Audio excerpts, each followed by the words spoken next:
Holy mackerel. Have you seen what's going on at Stonehenge? There was an archaeological group working in the Stonehenge area, using ground-penetrating radar and looking for whatever might be there in addition to Stonehenge. And I guess there have been other crews there previously, never found anything.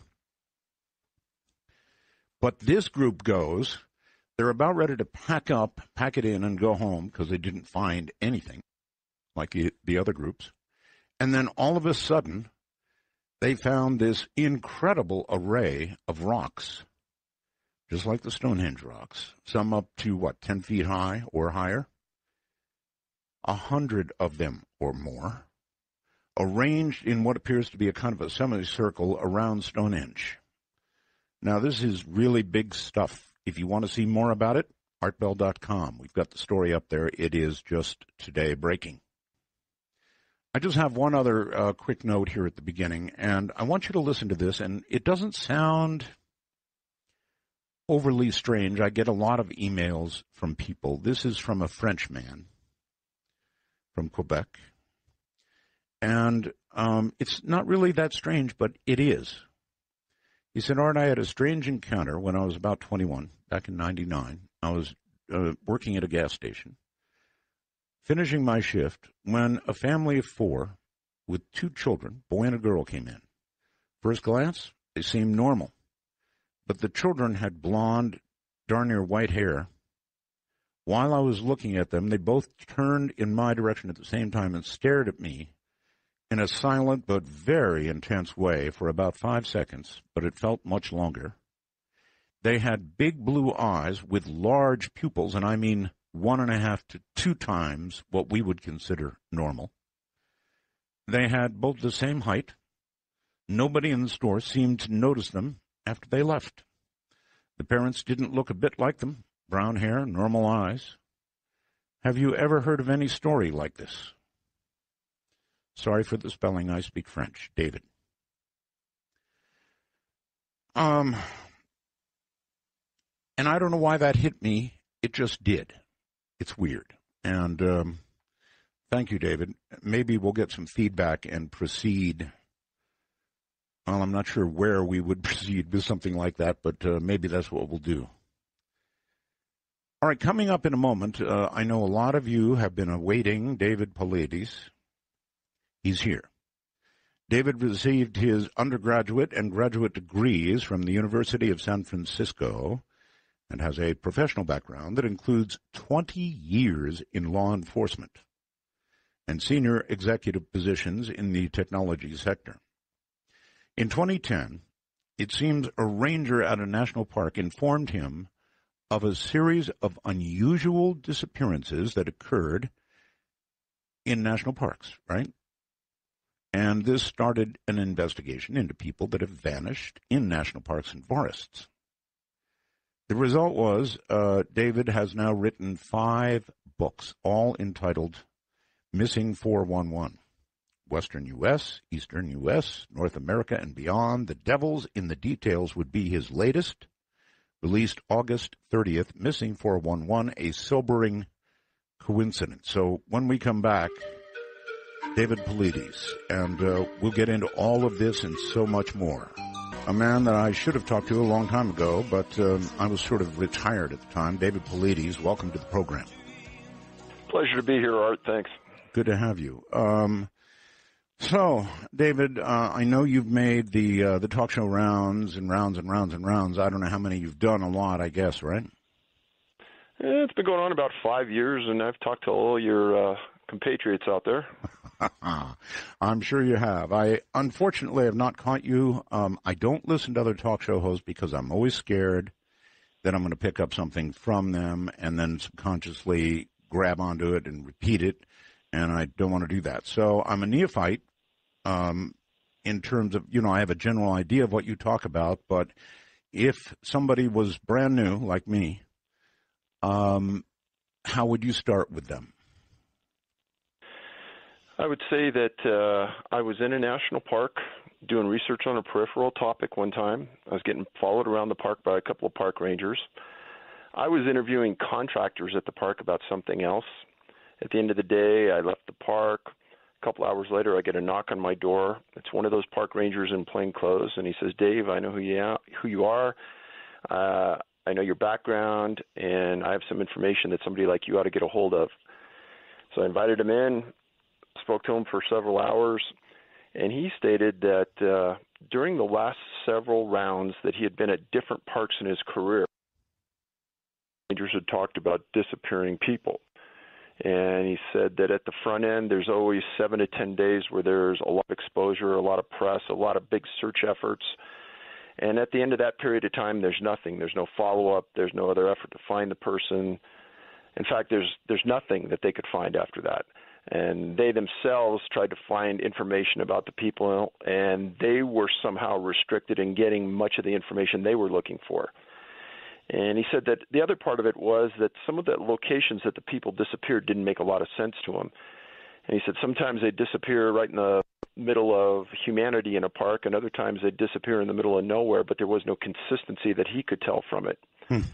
But the consistent part that he was concerned about, and other rangers he stated were concerned about, was the lack of follow-up, the lack of effort after the people disappeared, the lack of accountability after they disappeared, et cetera. Okay, you were a cop? For 20 years, yeah. 20 years. Regular cop? I worked street crimes, detectives, SWAT team, okay. Yeah, 3 or 4 different detective units. Regular cop. All right. You said they were concerned about the lack of follow-up, right? Correct. When somebody disappears in a national park, jurisdictionally, who does it belong to? So the National Park Service has a group of between 600 and 700 full-time sworn law enforcement officers that are trained by the Federal Law Enforcement Training Center. These people are very well trained, probably better than half the police officers in the United States. These people are full-time law enforcement rangers in the park carrying guns with the responsibility of law enforcement. They have a hierarchy inside the Park Service of chiefs, directors, assistant directors, etc. They understand policing very well. They understand the sense of accountability. They're a large organization, and you see them at the park every once in a while driving around. They write tickets, they make arrests, and they have a division inside of them called special agents. And the special agents are the detectives inside the Park Service that do the follow-up and the detective work. Okay, so they're federal, right? Oh, yes. So it is their jurisdiction. So nobody would come marching in from a local county or any other jurisdiction at all, except maybe the FBI, I guess, if it was bad enough. Yeah, and the FBI in some of these instances was invited in, but you're right, they hold the primary jurisdiction. Sometimes they do invite search and rescue organizations from counties and nearby jurisdictions to come in. Other times, they don't let anybody in. So there's no consistency there, but you're correct in your assumption about jurisdiction. Okay, well, then if they were coming to you with concern about the lack of follow-up, why weren't they looking in the mirror? I didn't understand that at the beginning, but then after I started to look into it, it becomes pretty obvious the mentality and kind of the approach with the Park Service. If you just Google search National Park employees complaints, let's say, there's an aura inside that system that isn't healthy, and the way they treat their own employees is pretty despicable. Just a quick story: there was a park ranger that disappeared in Arizona. He was never found. They refused to pay that ranger's wife his salary and his benefits, saying he just left the park. Well, he's never been found, and finally she had to go to federal court to sue him for the benefits. Oh, my. Okay, so it sounds to me like the problem is inside of their policing organization. Absolutely. And what I tell every group that I speak to is that the frontline rangers that you see that are showing you around the park and helping you with botany and fisheries, et cetera, they're salt of the earth people. They are the best of the best. Really nice, wholesome folks. This kind of mentality and the responses we got from our Freedom of Information Act requests are policies made by the high administration in the parks. Okay. All right. Well, now here, I guess, is where you can tell me a couple of the wilder stories. I would like to know what makes these disappearances so bizarre. So when we started this, we were trying to understand where the majority of these disappearances were occurring so we could focus an effort. So we filed a series of Freedom of Information Act requests against the Park Service, asking them for their list of missing people inside their system. Uh-huh. Seems like a natural, easy thing to go through. Well, several weeks later, I get a call from an attorney inside the Park Service asking me why I wanted that information. Really? I mean, why should you even have to file a Freedom of Information Act to get this information in the first place? You're singing to the choir here, Art. I'm with you 100%. Okay. All right. So anyway, forced to do it. You did it. And knowing a little bit about the law, that's an inappropriate question to ask anybody. And in fact, in the Freedom of Information Act, it says that they can't ask that question and use it as a determining factor if they give you the information. And I asked them, I said, well, why are you even asking me? It's a mundane request. I'm just interested. And he goes, I need to know. I said, well, we're just doing research. Right. And he says, well, we don't have any lists. And I said, well, what do you mean you don't have any lists? And he says, we don't keep track of missing people inside our parks. And I said, how can that be? And he says, no, we don't have any lists. Well, at the time, I was a published author. So I said, okay, I want an author's exemption because I'm published. I want the list. And he says, well, we'll have to get back to you. With a list that they don't have. Well, I'm asking him to do the job now. Yeah. Well, he said we don't have a list. We don't keep lists, right? Right. So about a month and a half later, I get another contact, this time from the regional coordinator out of Denver. And she tells me that, well, Dave, I was told by our administration that your books aren't in enough libraries to qualify for the exemption. Okay. And I said, okay. Can I just curiously ask how many libraries one has to be in to qualify? Oh, that's the million-dollar question. And they said, well, that's their decision, Dave. That's not mine. And I was speaking from the Denver office. Okay. And so from that point, I said, okay, well, then tell me how much money it's going to cost me to get the list from Yosemite and from your entire system. She goes, okay, I'll get back to you. Another 4 or 5 weeks come by. She calls me back and she says, Dave, well, the list from Yosemite is going to cost you $34,000. What? And the list from the entire system is going to be $1.4 million. What? What are they faxing it in gold? I already don't get this. Okay. And I'm sure you said, excuse me, how much and why?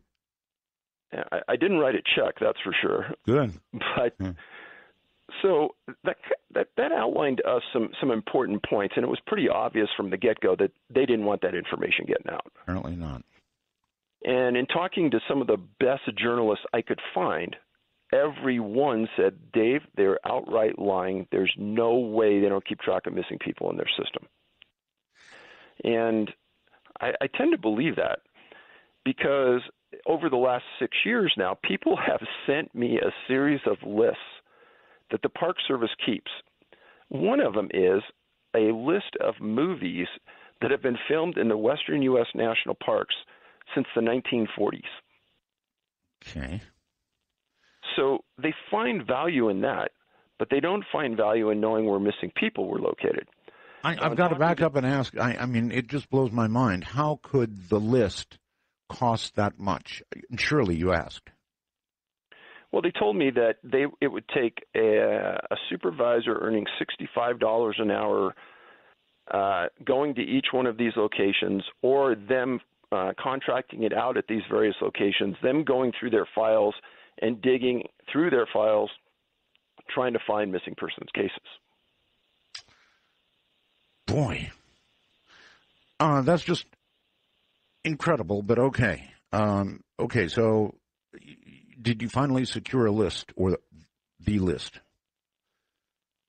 Well, it's a real slippery slope, Art, because after digging through the policies and procedures and how the national park handles missing people, after 10 years, they have a category called missing presumed dead, which technically, after 10 years, you're no longer missing. Right. Got it. Missing, presumed dead. All right. So anyway, did we finally get a number of all categories? Missing, presumed dead, whatever else? No, no, they No. refused to.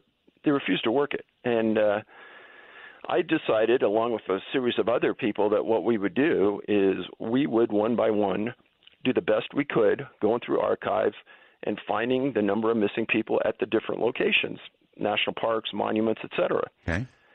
And at this point, it branched out to also U.S. National Forest because a lot of things happen right on that periphery. And we're at about 1,600 people right now in North America. Wow. May I ask this? If that would be your number, you're thinking 1,600, yes? Oh, no, no. I No. mean, it's probably double or triple that, but Okay. All right. we're limited by our. Here comes my question anyway, just for starters. If you take that number and you apply it to the number of people that visit our national parks by percentage, and then you look at North America, let's say, because we can probably get the stats best for North America, and compare it to the number of people missing in North America for any given year, do we see a difference? Well, first of all, the number would be infinitesimal compared to the number of people that visit the park. No, by percent. Yes, yes, of course, but by percentage again. I don't want to make that because we truly don't know. At this point, I'd be playing into their hands by giving you a number. Yeah, that's true. All right, but I was just trying to get a comparison or an idea if it's larger than the national average of people that go missing every year or not. What would be your guess?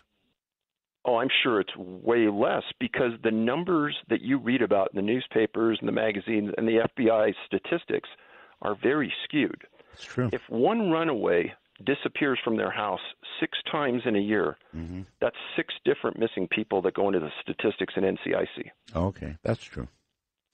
So it's a very skewed number. It's only the number where it says suspicious unknown perpetrator, which is about 1.5% of all disappearances of missing people.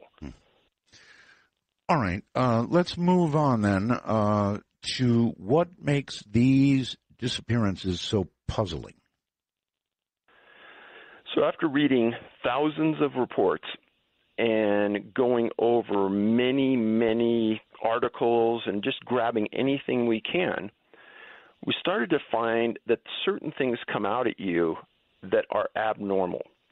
And we first set the criteria at rural disappearances, no suspects on the case, the person can't have a history of mental illness, it can't be a voluntary disappearance, there's no evidence of an animal attack or human predation, and one of the biggies is lack of scent and by the canines or the bloodhounds that came to the scene.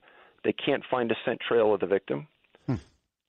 Many of the times, the victim, if they're found alive or deceased, they're missing clothing or shoes. Depending on the geographical area they disappeared, boulder fields and berries are involved. And soon after the victim disappears, bad weather is often associated with the disappearance. If the victim is found, they're often found near creeks, rivers, and bodies of water. And the majority of the incidents occur in a time frame between 4 to 5 p.m. or slightly later. If the missing is located, they are often found unconscious or semi-conscious. And later on, when they're questioned, the majority of the time, these victims can't remember what happened, where they went, or how they disappeared. Wow. In an abnormal number of times, where a doctor or the parents talk about it, they talk about the person having a fever, a low-grade fever. Okay. And this is the one that will blow your mind.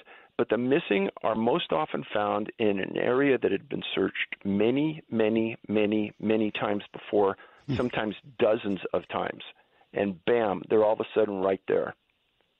All right. Well, you've sort of moved it almost to the paranormal. I mean, with those facts alone, I'm not jumping to the paranormal. I'm just saying that it seems impossible. Well, I'll keep going, and this will probably even draw you more there. But there's more often than not, there's two ends of the intellectual spectrum that are involved in these disappearances. There's a significant number of physicists, physicians, and super smart people that disappear, and many times they're never found. Really? A lot of times, people with significant autism, dementia, impaired ability to think, etc., they disappear, and oftentimes, if they're found, they can't explain what happened. Of course. And then one of the last things is that there's a geographical clustering of these people. There's 52 clusters of missing people in North America. And this is something that surprised us because when you're dealing with hundreds and hundreds and hundreds, you don't realize it until you put a map on the wall and start putting pins on it where they start to fall out. Interesting. So two ends of the scale of the intellectual scale, and that's the scientists you mentioned, very bright people, and then autistic people and people at the other end of the scale, but not so much in the middle. Middle people, middle ground like me, it happens, but it doesn't happen, it seemed, to the frequency that we're looking at for these both ends. And it's a strange paradox that we realized probably in the middle of the research. Well, important though, because of course it could go to motive. I mean, what do they want with people with these attributes? Oh, and I get emails about that all the time. People read the books and they say, well, could it be this, this, this? A lot of great ideas. But no evidence yet.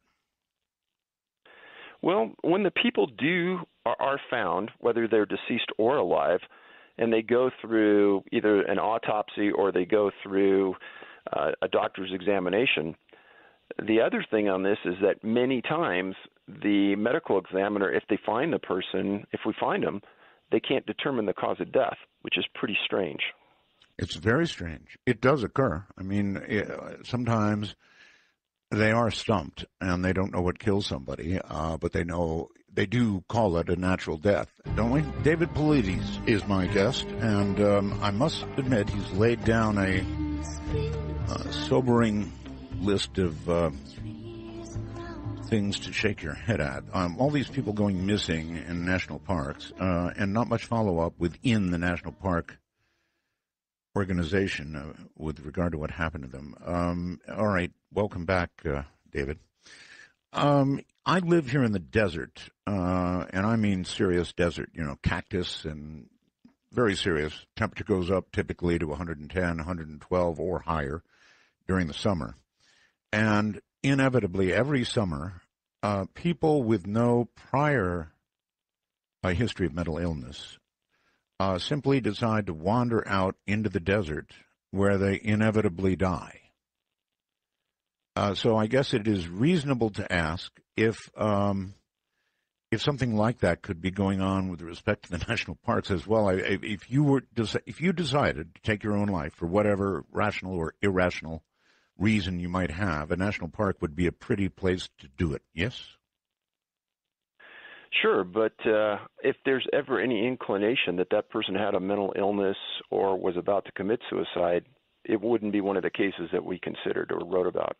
Okay, well, not all suicide is irrational necessarily. I mean, that's subjective, but, if you've got something wrong with you, then, of course, it's a likelihood.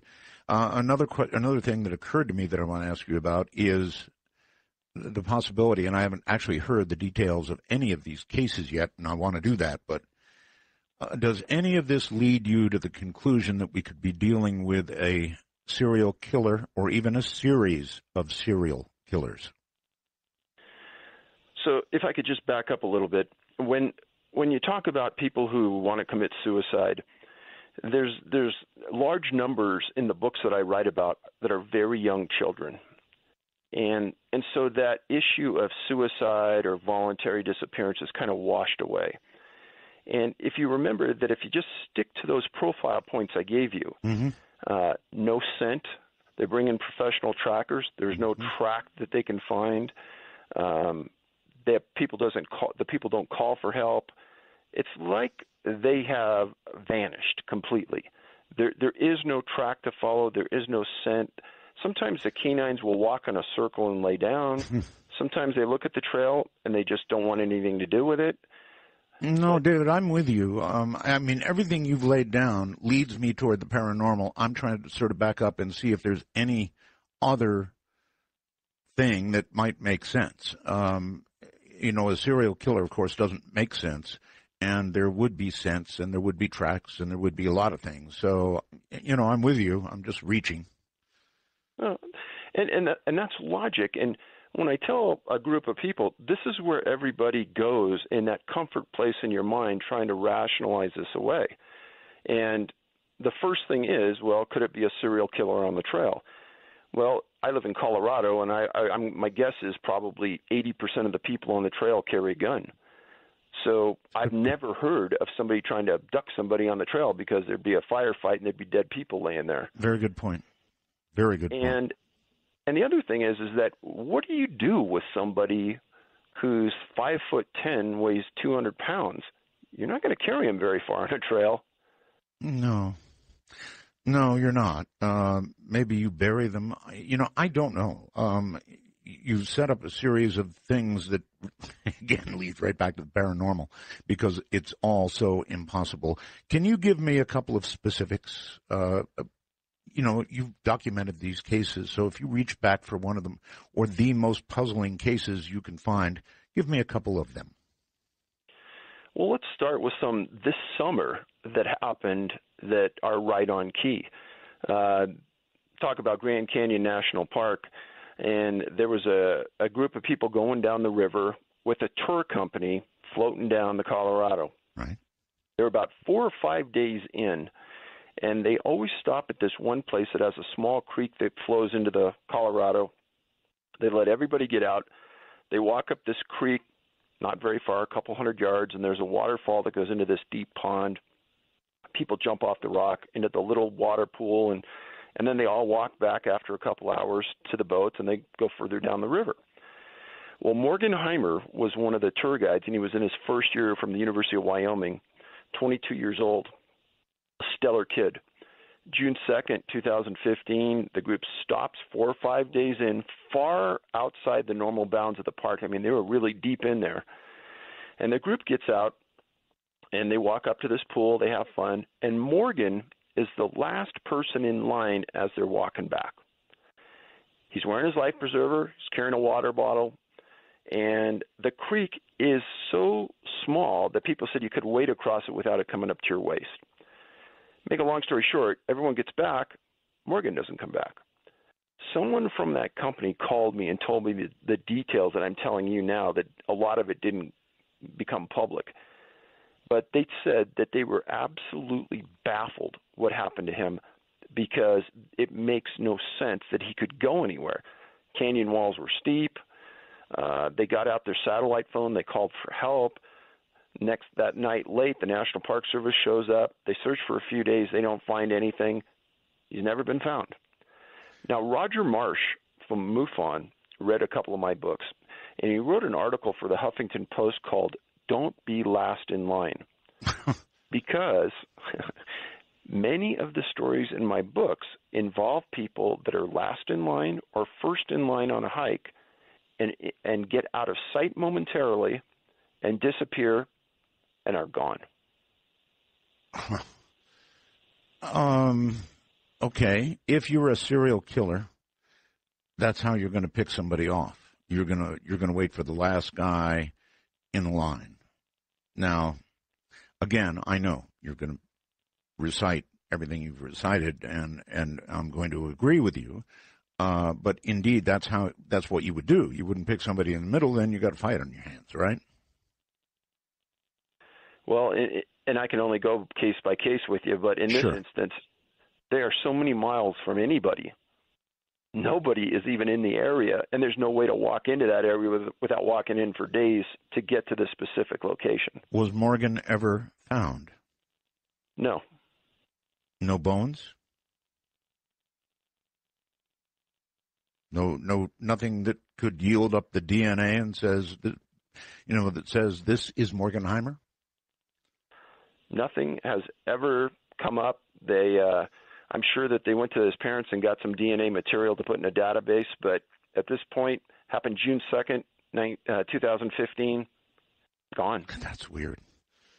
Really weird. If somebody had grabbed him, I mean, they weren't that far apart in the line, were they? I asked that because you'd grunt, you'd scream, you'd do something if somebody grabbed you. Absolutely you would. And that's another thing. There's a complete absence of any yells for help, calls for help in these cases that we're talking about right now. Mm-hmm. Now, some of the other things that have happened over the years, there is some indication that something really strange is going on because the person happened to be on the phone with another individual at the time they disappeared. Wow. In these cases that we're talking about right here, there's nothing. Okay. That one's weird, all right. Somebody who has heard you in previous shows, I guess, elsewhere, asks, please ask David about the condition of the feet.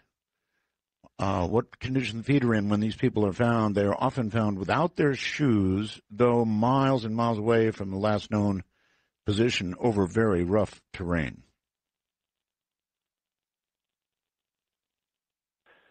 Well, that's $1 million question that I ask myself all the time. And the reality is that you've got to understand the mentality of the search and rescue people. Okay. They don't think anything strange is going on. They don't think anything unusual has happened. They just think the person's missing. And many times the news broadcasts will show somebody walking back with no shoes, and nobody ever thinks to ask them what happened or thinks to say, how did you lose your shoes? The question is not asked because these people are not criminal investigators.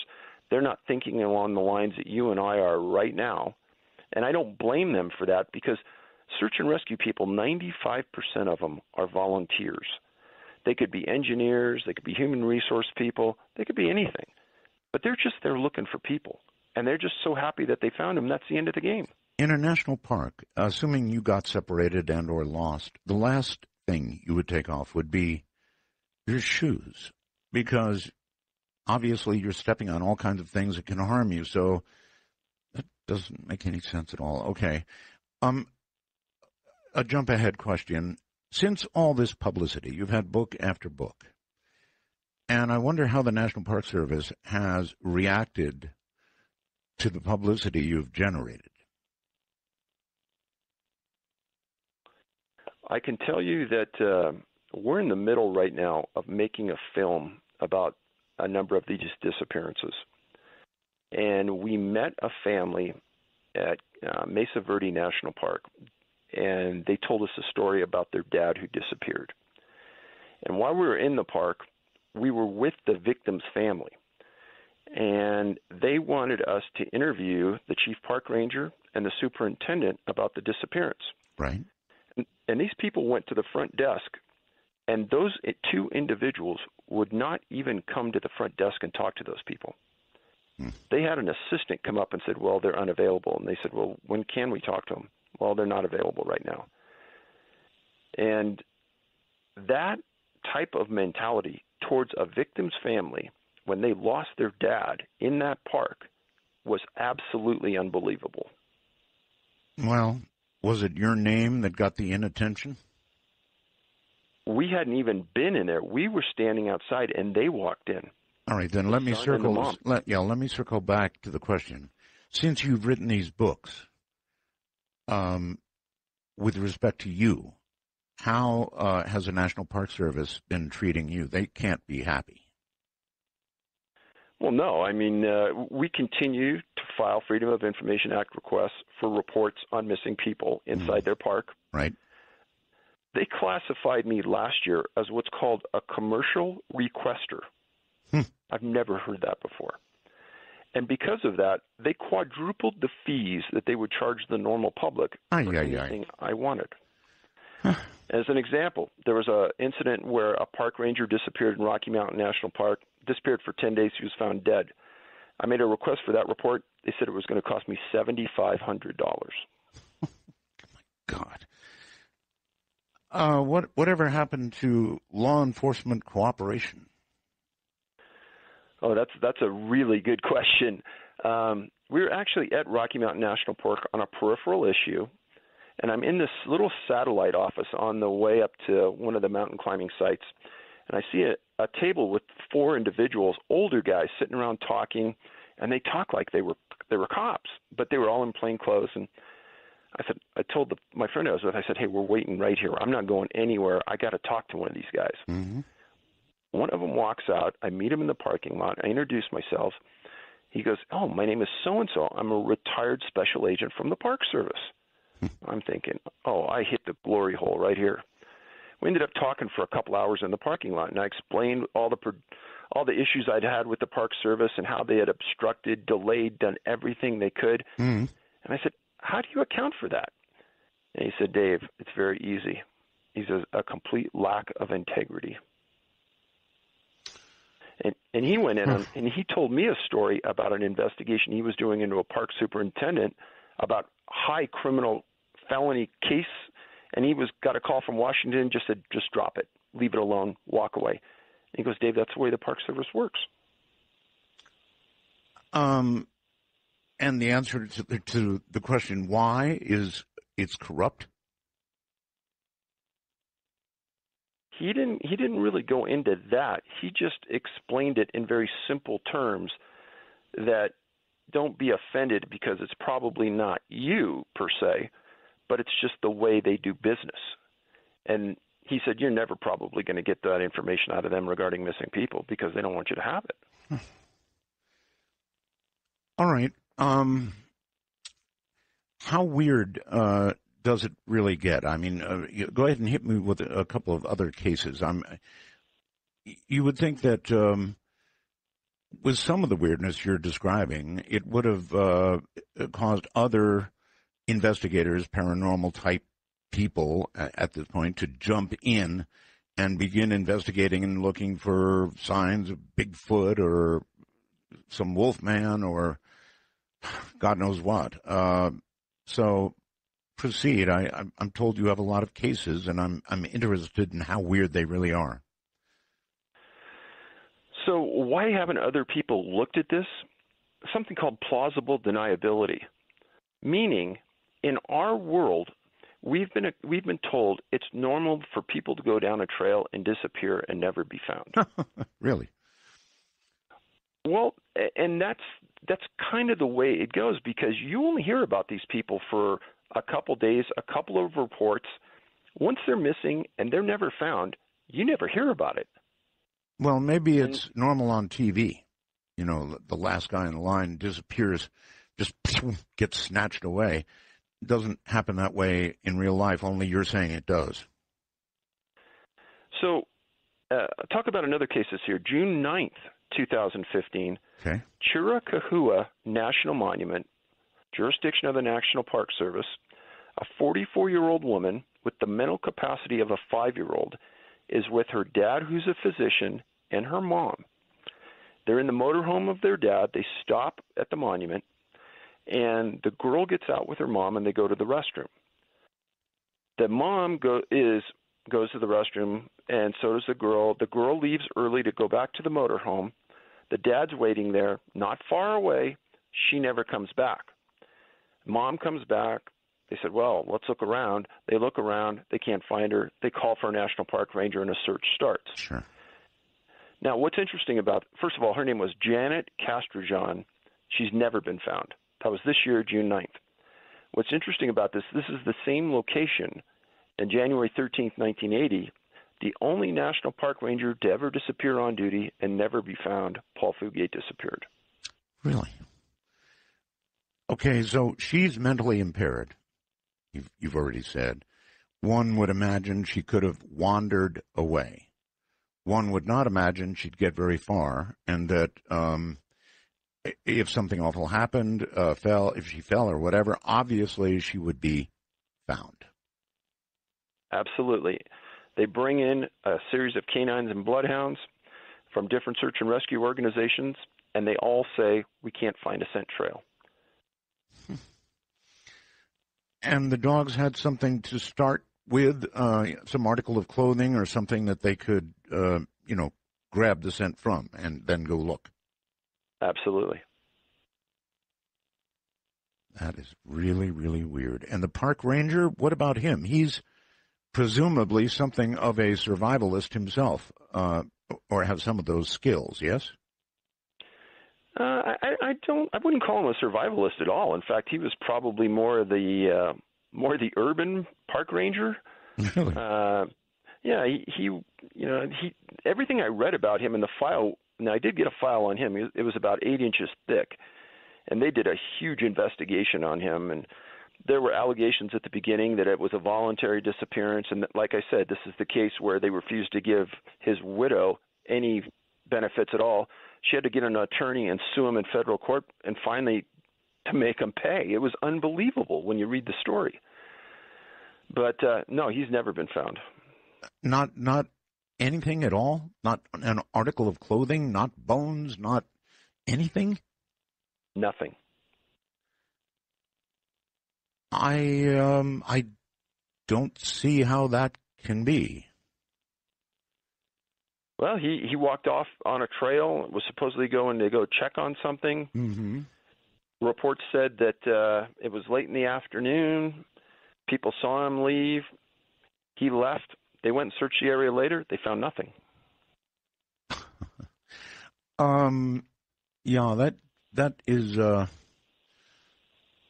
it's just not within my realm of understanding. I'm going to have to try and process this. All right, David Paulides is my guest. People missing in national parks across America. People missing not just in, well, he or she wandered off and that was that. Well, actually, it is that. But there's no trace. There's no scent. There's no bones. There's no autopsy, or in the few cases there is, then a cause of death is apparently many times not found. So, David, welcome back. Somebody asks that you tell a story or tell me about some little girl who was actually fed berries by a wolf. Hello? There was a story a while back where a girl disappeared in the 1800s in Michigan, and her dad and another guy were looking for her, and as they walked up, something jumped off a log into the water. She was really a small girl, didn't have a good grasp on language yet because she was so small, and she said that wolf fed me berries. He asked where her hat was. Wolf ate it. What happened to your shoes? Wolf ate them.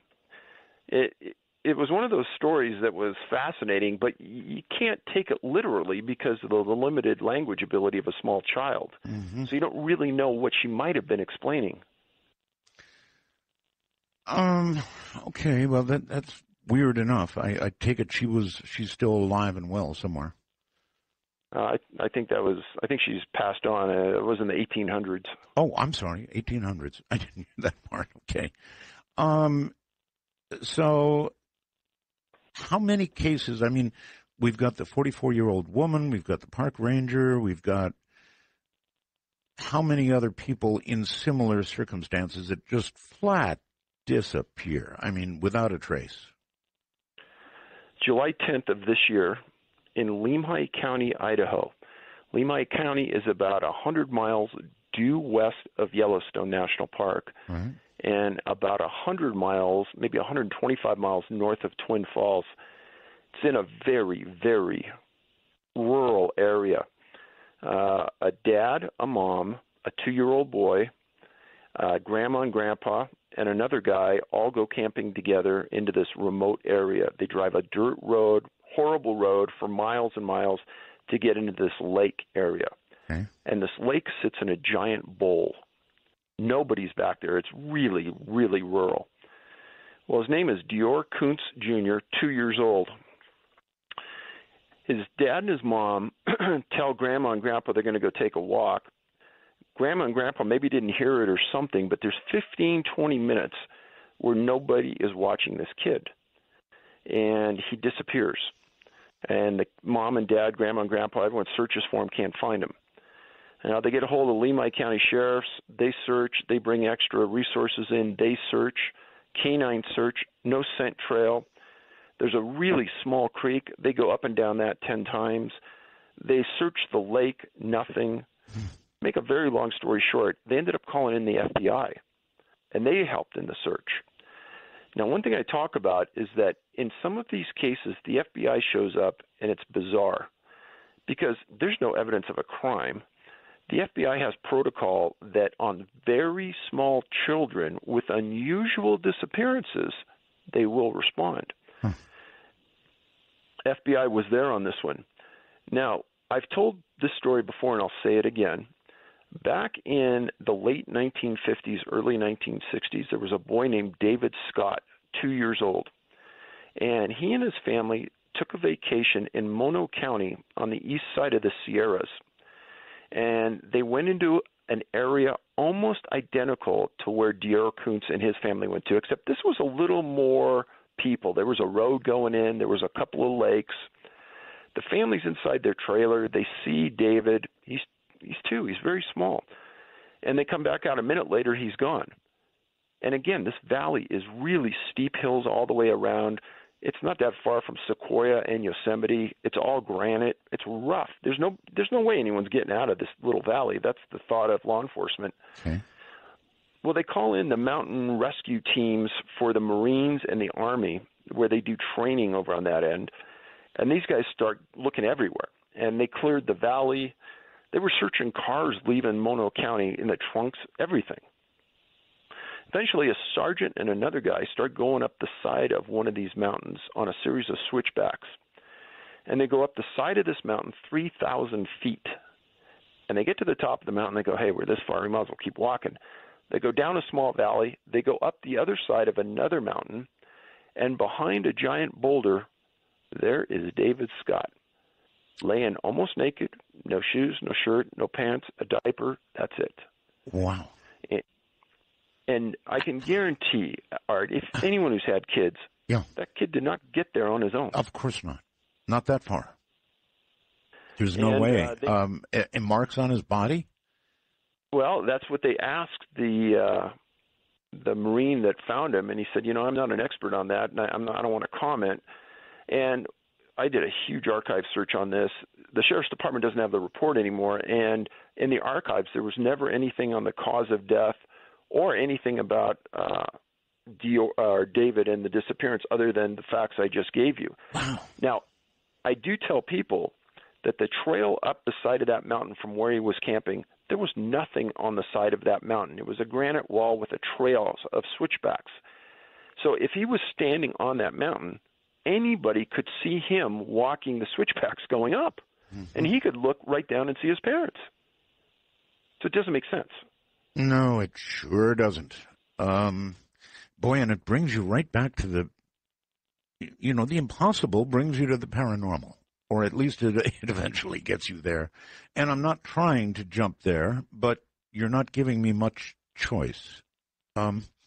If it was a predator, there would have been obvious signs of a predator. Even if the body wasn't eaten, there'd be marks everywhere.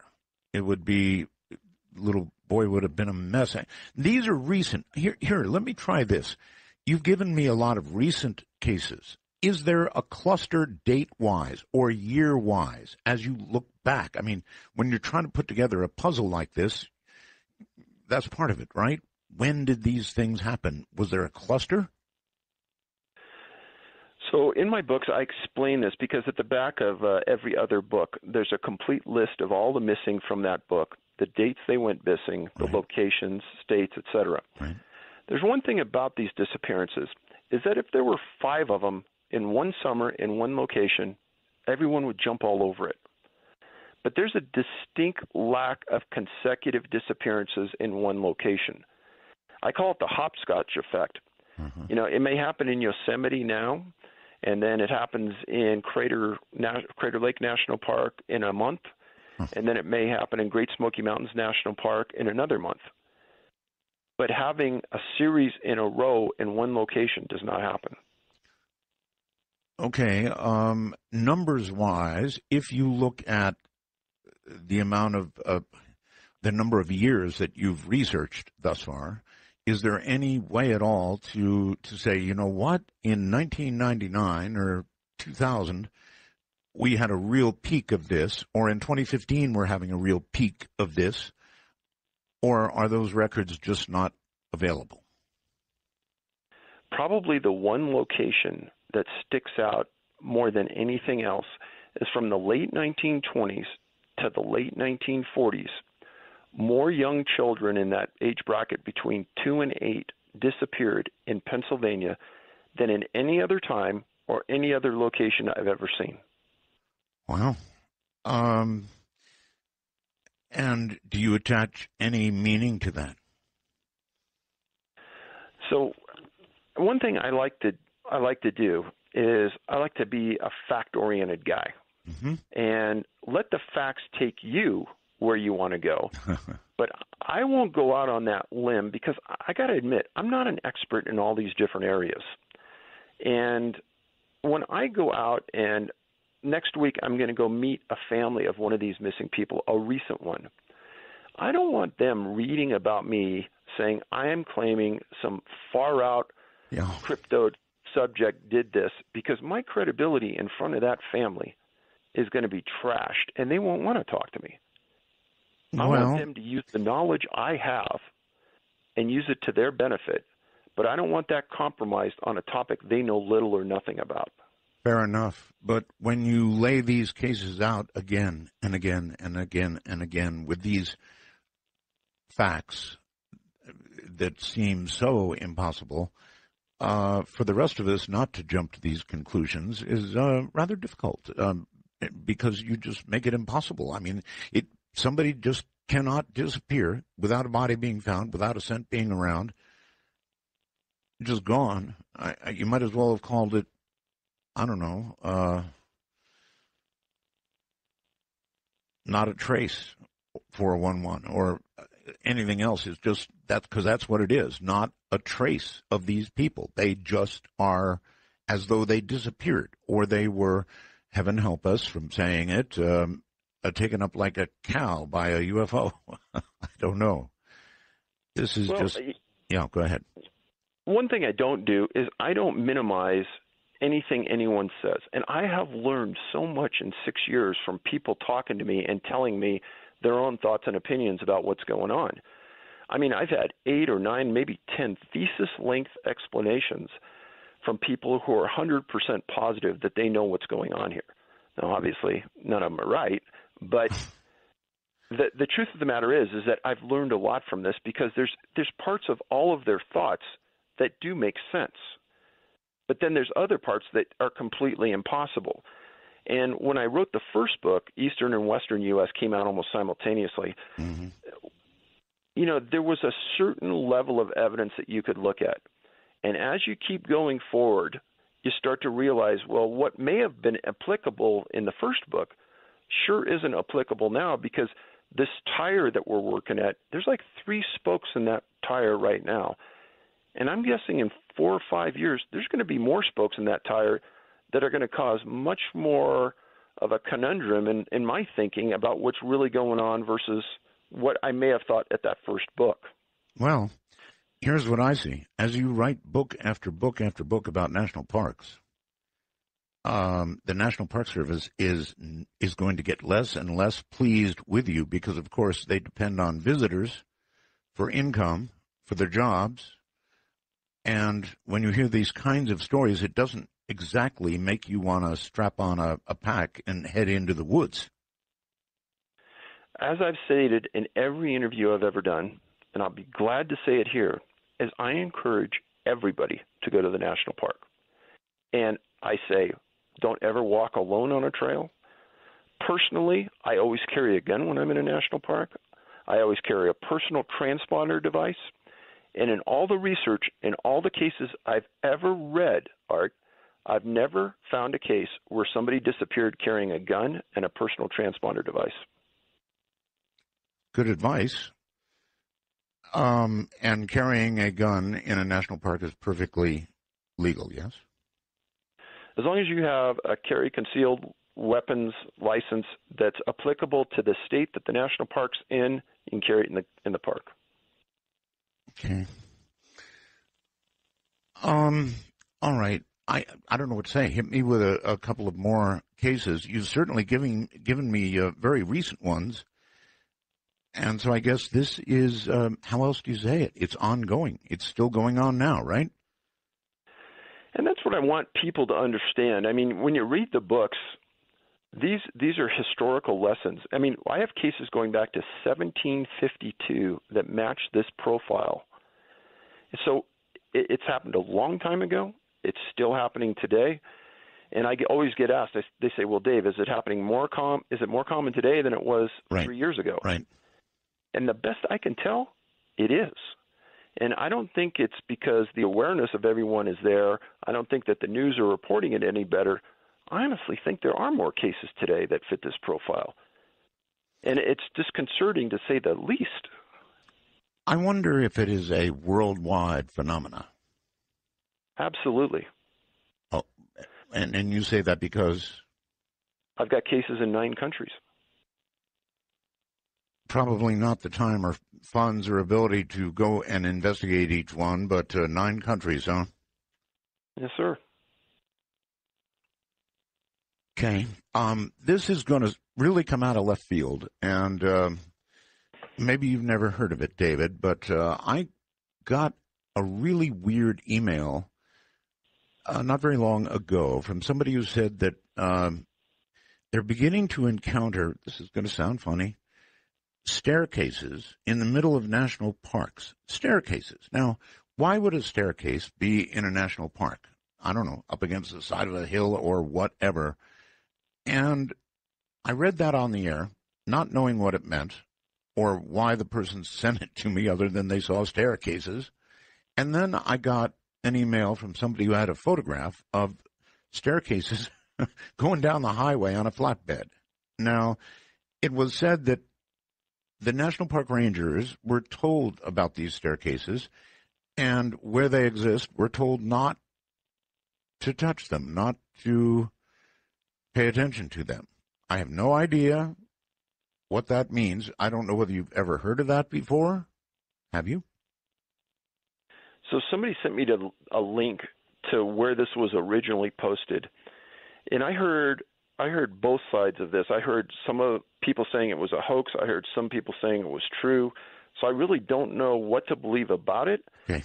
But with the number of people in the woods that have a cell phone, you would think that there would be a whole lot of pictures of these floating around if it was true. You would think.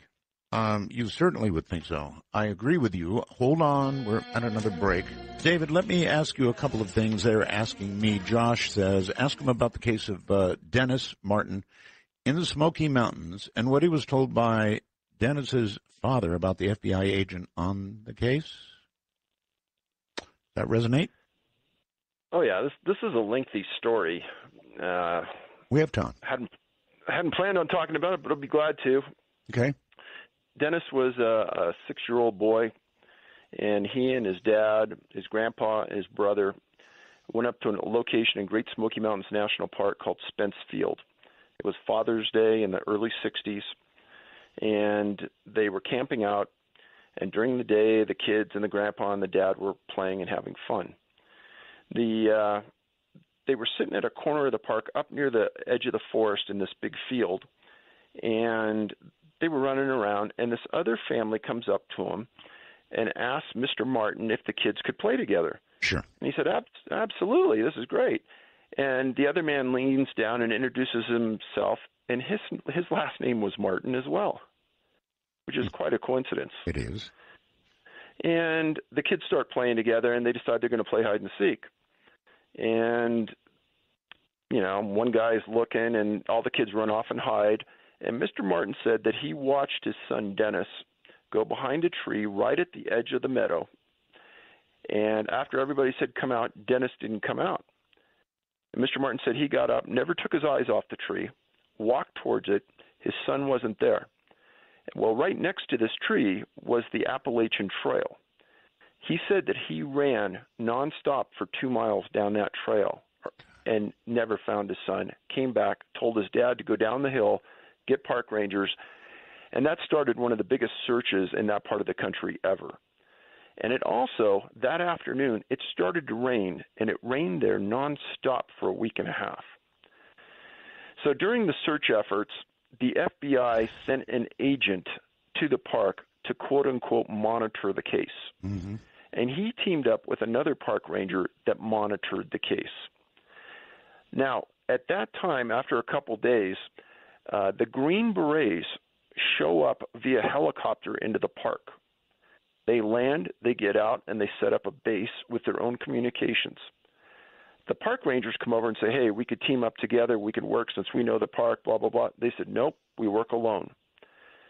And contrary to what you will hear out there by some people, there was never anything definitive about who called the Green Berets in. Because I have a report that's about 4 inches thick, and I've gone through it 6 times, and nobody wants to stake a claim into who called them and why they were there. 2 times, I've filed Freedom of Information Act requests with the Department of the Army asking for the orders for that Green Beret team on that date. 2 times, Art, I never even got a response. It wasn't a denial. Yeah, did somebody have a very close, high-placed friend in the military? If they did, it's not in any report I ever saw. So the Green Beret were there for about a week. They pull out. Mr. Martin never left the park for 6 weeks. I understand. Now, as Dennis was disappearing, unbeknownst to anybody at Spence Field, there's a family that's at the bottom of the park that drives in, goes up to a park ranger and says, we want to go to a location where we can see a bear. And the rangers tell them to go to this place called Rowan's Creek. So mom, dad, kids start walking up this pretty rural area, not a real defined trail, up this slow canyon. And as they're getting up there, they hear a scream, defined as a deafening scream. Now, the last name of this family is pretty coincidental as well. Their last name was Key, K-E-Y, and this is the key part of the case. As they're walking up this valley, the younger son says, Dad, look up there. I see a bear on the side of the hill. The father looks up on the hill and says, no, son, that's not a bear. That looks like a man, and he's hiding behind the trees from us. And the family sees this, and this thing is darting behind the tree. You can't see him very well, and eventually takes off. Well, the family goes home, doesn't know a kid's missing. Next day in the Knoxville Times, front page story about a boy disappeared on Spence Field at the exact, maybe 45 minutes before these guys walked up this valley. So Mr. Key calls the Park Service and says, I think I may have something for you, and I will come to the park and show you the location where I saw it, and we can see if it makes any sense. Well, the supervising detective for the Park Service at that time calls him back and says, no, don't come to the park. We'll come and we'll meet you halfway. So Mr. Key meets him. Now, this is unusual because when you're a cop, you want to see what the people saw, where they saw it. You bet. So this makes no sense. And they met, and that was the end of it. Well, a Knoxville Times reporter happened to hear about this meeting and hear about the observation from the Key family from a family member, not even a source related to the park. And he goes over to Mr. Martin and asks him if he's heard about this.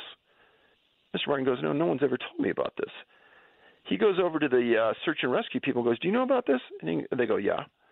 But it's not relative to you. Don't worry about it. He goes, no, you promised me everything I would be told. And they go, yeah, but it's impossible. The timelines don't make sense. Well, Dwight McCarter, who's still alive, was the chief tracker for the Park Service. And Mr. Martin went to him and told him, this is the time, this is the place, could it be? And McCarter said, yeah, it's possible. He goes, why don't you and me make that hike tomorrow and see how fast we can make it? Right. The next day, Mr. Martin and McCarter make that hike in plenty of time. And Mr. Martin knew then that the Park Service was holding something from him and wasn't telling him the whole story during the entire search effort. Make a longer story very short here. At the end of 6 weeks, eventually everybody pulls out. They don't find anything. Contrary to what you may read somewhere, there was never any evidence Dennis was anywhere. They essentially found nothing to prove he was anywhere in the area they were searching. So about 3 years ago, I went to Knoxville with another investigator, and we went right to Mr. Martin's front door, and we knocked on the door. He's living in the same house he was when his son disappeared. He comes to the front door, and I said, Mr. Martin, you're looking at the guy probably who knows more about your son's case than anybody but you. I came all the way from California. I just want to talk to you for a few minutes. And he said, Dave, my wife and I've promised never to talk about this again. It's ruined our lives. And I said, I've come all this way. Just give me 15 minutes. He goes, you got it. He steps out onto the porch, and we had a very enlightening conversation, one that brought tears to my eyes. I knew this man had been lied to incessantly by the Park Service. All right. There was no doubt. Hold it right there. That's really a good. Once again, here's David Paulides, and David, you were on the porch with this man who finally granted you 15 minutes to talk about this case. What did he say? So there's two of us talking to Mr. Martin, and he said, Dave, you know, you've read the reports. You know that they lied to me, and they continue to lie to me today. And he said that that timeline about what the Key family saw and my son's disappearance, he goes, it worked because I walked it with McCarter. And he said it was obvious that the FBI and the National Park Service didn't want me to know about the Key family, and that's why they kept it away from me. And I did later interview McCarter about all this, and he substantiated everything Mr. Martin said. And one thing I always ask people when I'm interviewing them is I say, so is there anything about this incident that I didn't talk to you about that I should really know about? Right. And I said, and he looks at me, he goes, absolutely there is. He goes, you wrote about a series of disappearances in the park and around the park at that time frame. I said, yes. And he says, and you wrote that an FBI agent monitored all of those cases. I said, that's correct. His name was Jim Reich. And he goes, do you know whatever happened to Mr. Reich or Agent Reich? I said, no. He said he committed suicide. Oh. And we confirmed that a month later by talking to another agent that worked with him. And the only thing he would confirm is that Reich did commit suicide.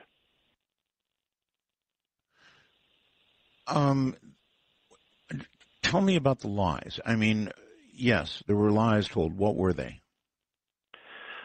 So for starters, they never told Mr. Martin about the Key family. Okay. When he found out about the Key family, they said that the timeline between the disappearance and what they saw didn't fit. He asked about why the Green Berets were there. Mm-hmm. They didn't tell him. He asked about what Agent Reich knew about other cases. They wouldn't tell him.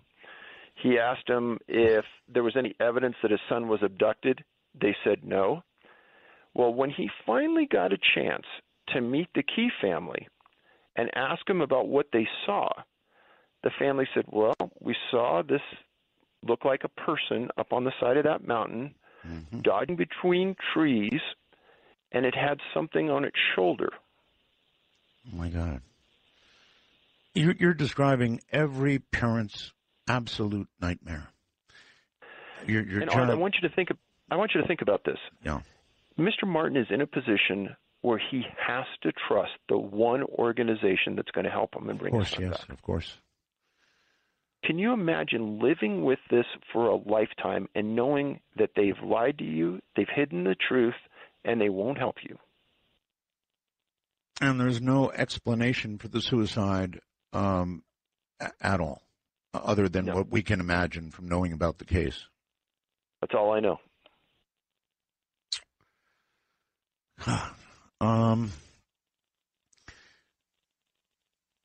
In how many cases that you've investigated, David, has a medical examiner actually been able to come up with a cause of death? Well, there's been more than a few, and usually it comes out to being hypothermia. Mm-hmm. I would think perhaps stroke and heart attacks, that kind of thing as well, people not used to the exertion. Actually, I've never seen a stroke as a determination. And there may be a heart attack, but I honestly don't remember one. The creature or the being that you described, or was described to you, I guess is more accurate, a lot of people are going to think that's Bigfoot. And that's the place where a lot of people like to go. And you got to understand that not only did I talk to Mr. Martin, but then I went back and we interviewed McCarter twice, the head tracker for the Park Service. Right. And I said, hey, is all of this true, what Mr. Martin said? He looked me in the eye, and looked the other guy in the eye, and he says, it's all true. I said, then what was it that that the Key family saw on the side of that mountain? And he said, a couple months before Dennis disappeared, there was a park ranger that stopped somebody in the park, and they got in a fight, and the park ranger was beaten pretty bad. And this was before the park rangers carried guns, even before law enforcement guys in the parks carried guns. Okay. And he says, Dave, there was a group of people at the time, and he goes, there probably still is, that live off the grid, that wear furs over their shoulders, that live in the park, that we can't control, and they do petty crimes. And he goes, this is what probably took Dennis, but nobody wants to admit it. No, it's not a petty crime. Or even close. That isn't for sure. Yeah. Yeah. What about signs of foul play? I mean, at these various sites where these people disappeared, obviously when law enforcement of whatever sort goes in, they're going to look for any signs of foul play at all. Not just scents. Sometimes the dogs can do it. Sometimes the dogs can't do it. More times than not, they can. But, I mean, they're going to look for other signs of foul play, right? Absolutely. Nothing? Nothing. Many times they bring in enough search and rescue people that they're walking shoulder to shoulder through these areas. Right. And they want to make sure they don't miss anything. But again, I want to take people back to the mentality, and this isn't a diss on the search and rescue people. They are not law enforcement people. When they're looking for somebody in the field, they're not looking for evidence of a crime. They're looking for a missing person. There's a big difference. Mm-hmm. They could be trampling right over evidence that may be important to me with my knowledge base, but they don't really care because they just want to find the missing persons. They're going home, and that's it. But they're never found. There's no bodies. There's no bones. There's no DNA. There's nothing. They're just gone. This is what's so weird about it. And in the cases where they have been found alive, you're telling me, and I'm curious how many cases this would be where they are found and they can't remember what happened. Oh, there's a few. There was a case out of Arkansas where a woman and her brother, I think it was, were walking around the woods. They got separated. She wasn't seen for several days. She eventually is found by search and rescue. She comes out, and she said that she was hiding during the time she was missing because there were people in the woods that were stalking her. And at the beginning, she said that she would walk up on them hiding behind a bush and say, what are you doing? And they would hide even further. And the physician that examined her said, no, she doesn't have psychosis. This is what she really said happened. And she made it out alive after several days. She lost a lot of weight. But that's just one story that I can think of off the top of my head where somebody survived and told something pretty bizarre. And that's pretty bizarre. All right. Let's take a few calls. Let's try it. Debbie on Skype. Hello. Hi, Art. Can you hear me okay? I hear you. Hi, this is Debbie in Arlington. Hi, David. I'm enjoying the program tonight. Thank you for taking my call. I have a couple of questions. It kind of came to my mind. I was thinking about a case that has been going around on Facebook, and a young man came up missing in Antonio, Colorado, and he was from Chattanooga, Tennessee. And the feds were brought in on this case, and he went missing back in the mountains back there. He was at a dude ranch and came up missing, and he was with two friends. He was only 19. Okay. I kind of have my doubts that he just disappeared. I mean, the two friends probably seen something. Did they say anything? And I think that might be the case with a lot of these people. Did they say anything? Are they? I'm sorry? The two friends, did they say anything? No information has been released on what their statements were. Like I said, the feds have come in on it, but, there's been no word That's weird. on, where he went, or he just disappeared. But my point really is, I think the friends had something to do with it. And I think in a lot of these cases, and I don't know, but just listening to what you're saying, it seems like if you want to kill your husband or your wife, I mean, what a better place to go? These people don't do their jobs. I'm sure a simple Google search could turn that up at any point that, I mean, nobody gives a darn over there. What happens? Okay. David? These aren't human-to-human crimes. There's no evidence of anything other than maybe this Martin case where there was a human involved. There's no scent trail. There's no tracks leaving the area. Sometimes professional trackers are brought in. There's no evidence that the person even left the region. So I know people will regularly go to this place in their mind because it's a comfort place, because what I'm explaining is very uncomfortable. But I have never had anybody who's read the stories and come back and thought a human did it, ever. No, it doesn't. It really doesn't make sense. And the sightings that there have been, now you told me about the one that to me sounded like Bigfoot, but what do I know? Have there been other similar weird sightings like that? There are those random times where small children say things that could be interpreted many different ways, and I don't put a lot of emphasis on it because there's really no physical evidence that those things happened other than their statements. Right. Okay. Lots of calls. You're on the air with David Paulides. Hi. Hi, Art, and hi, David. Thank you for taking my call.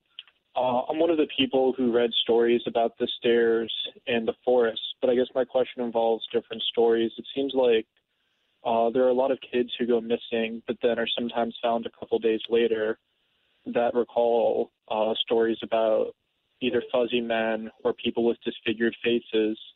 And I'm curious to know if David has encountered this or if he has any inclination as to what this might be, if maybe there are people in the woods who are, like you said, off the grid, or could it just be that maybe like these kids touch a psychedelic mushroom and then they start seeing things and then they're found 3 days later? Thank you. Okay. I've read thousands of case reports. I've never heard of anything like that. Okay. Now, one thing, Art, he did touch on, these small kids that are missing for a couple days. In that David Scott case where I said he went up 3,000 feet, right. I have more than probably 2 or 3 dozen cases of 2-year-old, 3-year-old, 4-year-old kids that disappeared and were found thousands of feet uphill from where they disappeared from, or many, many miles from the location they disappeared from. So the idea that these kids got from A to B on their own, once you read the facts, it's impossible. Impossible is a word, and that's what keeps drawing people back, I think, to, including me, to the paranormal aspect of this, because there's no rational explanation otherwise. None. I mean, there simply isn't. These kids can't do that. Well, there's a survivor man, Les Stroud. He's read the books. We actually interviewed him for the trailer for our movie. Yeah, I know his show. Yeah. And he said factually, he said, hey, Dave, there's no way I could even do some of these feats that supposedly these 2- and 3-year-old kids did in their time frame. And he said, you know what? You lay down the facts. You don't come up with theories. And some people have a tough time with facts because they're cold and they're hard, and it's tough to argue them. But when there's a story in one of them about a 2-year-old kid at a ranch in Oregon, he's found 13 hours later, 8 miles away and 2 mountain ranges away. His story?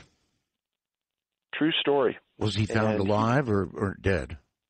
He was found nearly frozen in a creek bed. He lived. Nearly frozen.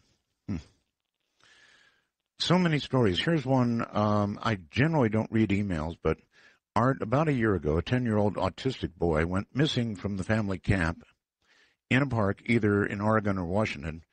He was right near his father, who turned for a minute or two to attend to the campfire. He turned back. The boy was gone. Called, searched, nothing. Huge search team spent 3 days looking.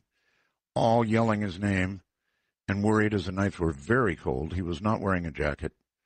On the third day, one of the searchers, who had combed an area over and over, calling the child, decided he'd backtrack up a trail one more time, calling out his name, and was thunderstruck. There was the boy.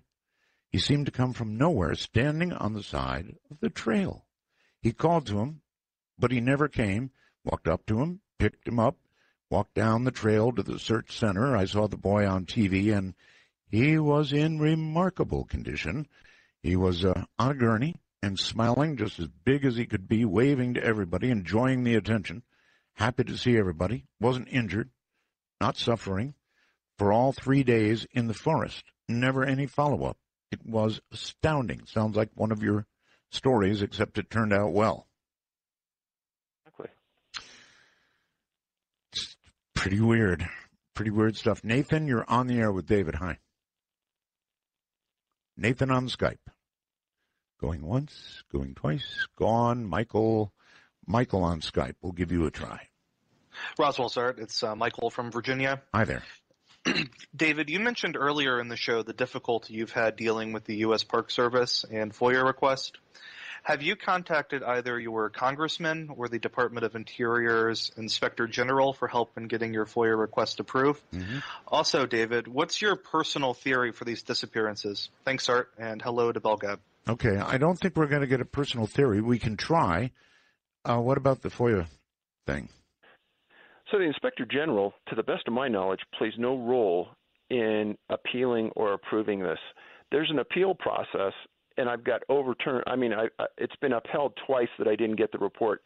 All they have to say is it's an open case, and because of investigation reasons, they don't want to release it.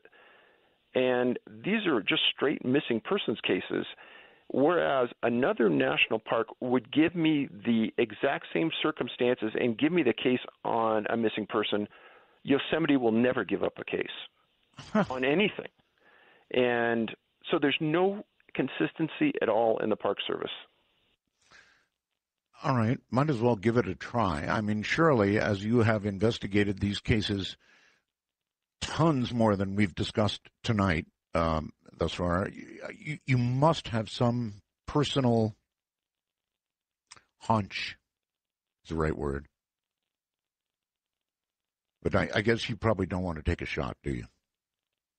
So, as I stated earlier, what I may have thought at the end of the first book, we've run 2 marathons as we get to the 5th book now. Mm-hmm. So, and I have 2 or 3 spokes to the wheel. Do I have any positive evidence, physical evidence of what's done it? No.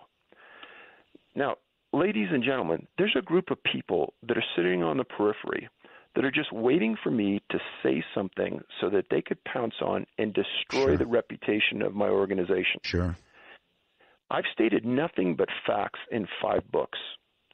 And I've told people, to the best of my knowledge, what to do if they go into the woods. Carry a firearm, carry a personal transponder, don't walk alone, don't let your kids go out of your sight, and keep everyone close. Now, the reality is if I was sure that I knew what was happening, I would step up and say it. I'm not going to compromise my own ethics and guess, because my guess at the first book wouldn't have been my guess today. And my guess today won't be the one I'm going to give you 2 years from now. All right. Your guess, maybe you can talk about this. Your guess after the first book, what would that have been? It's irrelevant. Yeah, I do understand. And it sounds to me as though your guess would be somewhere in the paranormal world. And if I were you, I also wouldn't want to make it. So I guess we wait for evidence. But with the paranormal? Anyway, good. There's a lot of calls for you, obviously. You know, everything's filling up. People want to know about this. As I said earlier, it's every parent's nightmare. And hearing these things, I don't think it's going to, despite what you said about carrying a gun, location device, I don't think it's going to encourage people to go into the national parks. And I can't imagine the national park people are at all happy with you. So Let's keep taking calls. Hello there. You're on the air with David. Hello. Hello. Yes, hello. This is Dean. First off, I want to start off. There's so many interesting questions I want to ask. David, I'm a USF alumnus also, and I know that the Jesuits and their colleges train us to be fact finders, A, and B, to give service to our fellow human beings. So I thank you for doing this, even if you are writing books. I would like to get to the bottom of this. In 1980, was in Big Sur area, hiking with American Indian friend of mine. We were about 12 miles back on a very narrow trail that, way down into God knows what in the canyon on one side and way up, very steep, very bushy. There was some kind of a spring 12 miles in. Anyhow, we became separated. I told him for an Indian, he sure didn't walk very fast. But I went ahead and, I did break the law because during that period we had the zebra killings going on in the San Francisco area, and I did have a .22 pistol with me, and he did also have a firearm. We weren't there to cause any havoc. We were only to shoot them if we got into trouble, and I know people shouldn't be doing this, but if you're responsible, you keep it out of sight. Maybe it does help you. But when I came to one part of the trail before dark, as I was headed back out toward the Highway 1, I did get a really strange feeling, and I'm not someone who I identify as psychic or anything. A very odd feeling as I went into a bend that was very dark, and just something told me something was watching me or someone. And I moved very quickly to get out of there. Well, anyhow, back after dark when my friend came into camp, I happened to mention that, and he said that he was in the same area, and being a Native American, he thought perhaps an animal was watching us. But I can say that when I brought this topic up to some teenagers that I work with, because sometimes I will talk about the UFO stuff that my community is into, I was shocked where a young man about 16 talked about where it had happened to him recently when he was a little kid a few years back, where he was in a park. He went missing, and they found him the next day, and he said he didn't know where he was. He said, I don't know what happened to me. So there's something creepy going on when people will admit to it. And I don't know what the answer is, but you say you don't want people to break the law, but I'm telling you, next time I go in camping, I'm bringing a pistol with me. Yeah, I can't imagine not doing that. And that indeed is your advice, David. Take a gun with you if you have to. I guess better to break the law if you have to than end up just another one of David's stories.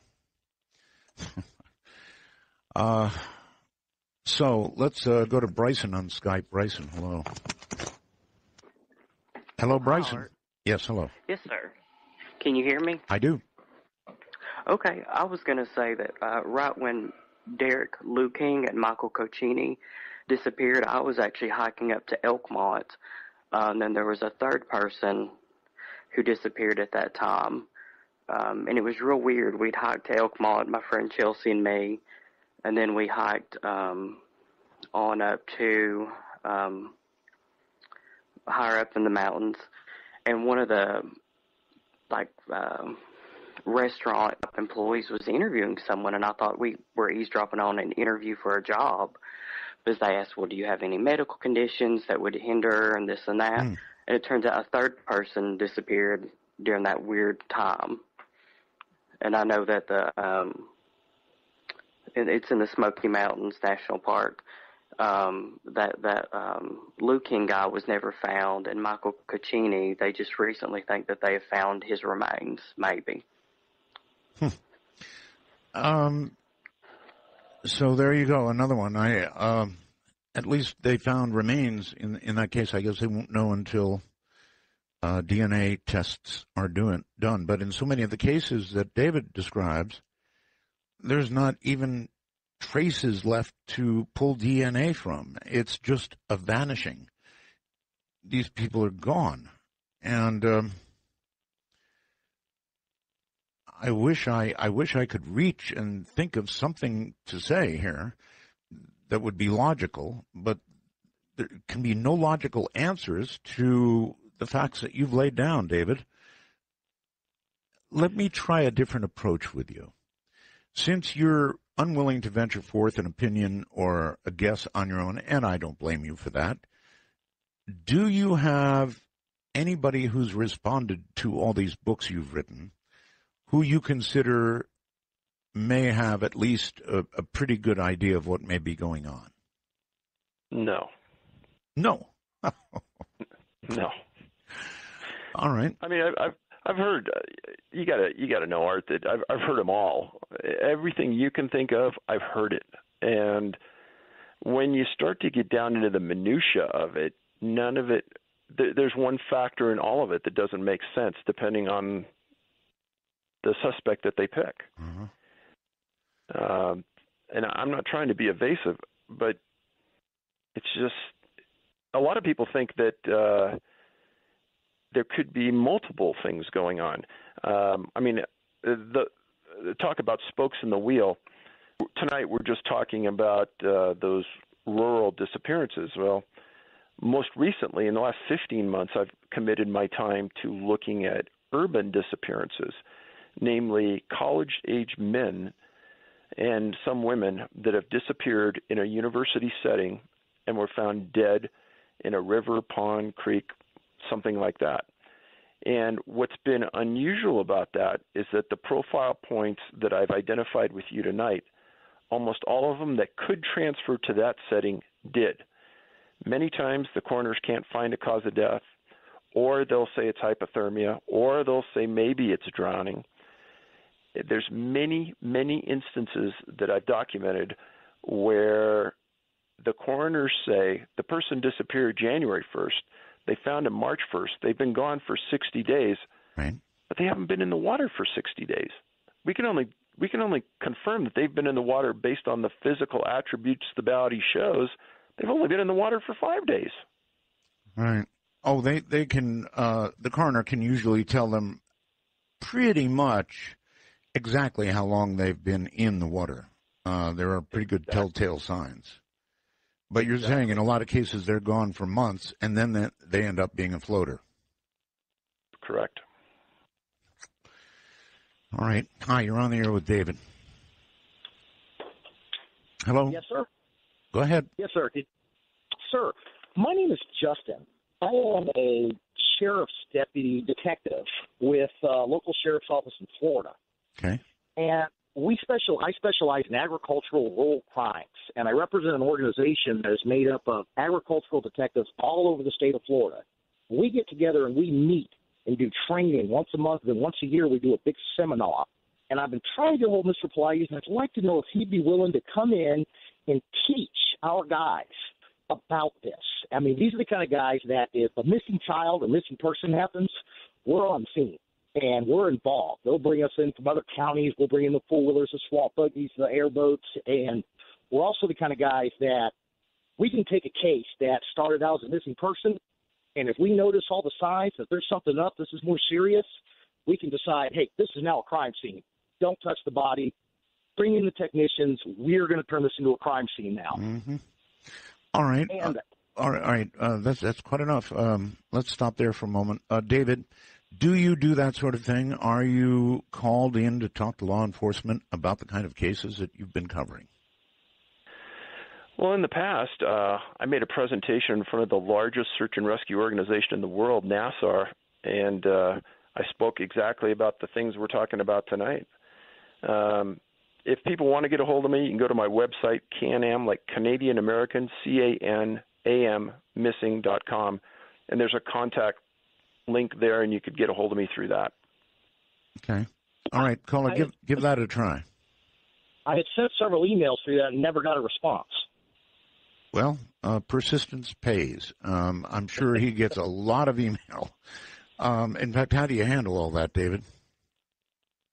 It's laborious. We have a policy. We will respond to everyone's email, and I can tell you we work our butts off doing it. But I think we do. If I miss something, I'm sorry, but we do. All of us. All right. Pitch in and help. When another case occurs, and at the rate they're going, There's going to be another one, obviously. And you go to the park rangers to monitor or even help in their investigation because it's another case of the same kind you've been following. Are you going to get any cooperation, or are you going to meet with very, very stiff resistance? I have never, and I would never do that. Oh? No. Law enforcement people and search and rescue people don't need help. And I think that the general mentality is that the reason they're there is they know a lot more than you. And at the early signs of a disappearance, Art, it's really hard to tell what the true facts are. Sometimes it takes weeks. Sometimes it takes months. Sometimes it takes the family reaching out to me to say, hey, somebody told us about you. These are the facts. Does it fit? So, no, I would never, ever do that because I know the response I'd get. Okay. Whoever's next, it's your turn on the phone with David. Hi. Good morning, Art. Good morning, David. It's Scott in San Diego. I am somewhat mystified at the notion that first there are no comprehensive lists of these disappearances, and then all of a sudden, for tens of thousands of dollars, you can get your hot little hands on these lists. I mean, one of the other callers touched on this, the idea of getting in touch with your U.S. senators or congressional representatives. Another step, which I've found to be effective when you get a roadblock by an agency, is to research the congresspersons or senators who have oversight capacity over these agencies and contacting them. Because, see, it's easy to say no to a regular human being or even a reporter, these agencies, but they are very reluctant to say no to a congressman or a senator, especially one who's on an oversight committee. There is that. So has he tried this or thought of trying this? Because that seems to be a good end run. Well, he's right, David. When you get stubborn people in the federal government, generally going to Congress or a senator, if you can get them to help, gets rather immediate attention. You would think so. I went to a congressman on a case involving a girl who disappeared in Yosemite, Stacey Harris. She disappeared over 30 years ago. She was 14 years old at the time. She lived in a city next to me when I lived in California. She lived in Saratoga, California. Right. I was denied that case. The special agent handling the case said it hasn't been touched in 12 years. There are no suspects. There is nothing new.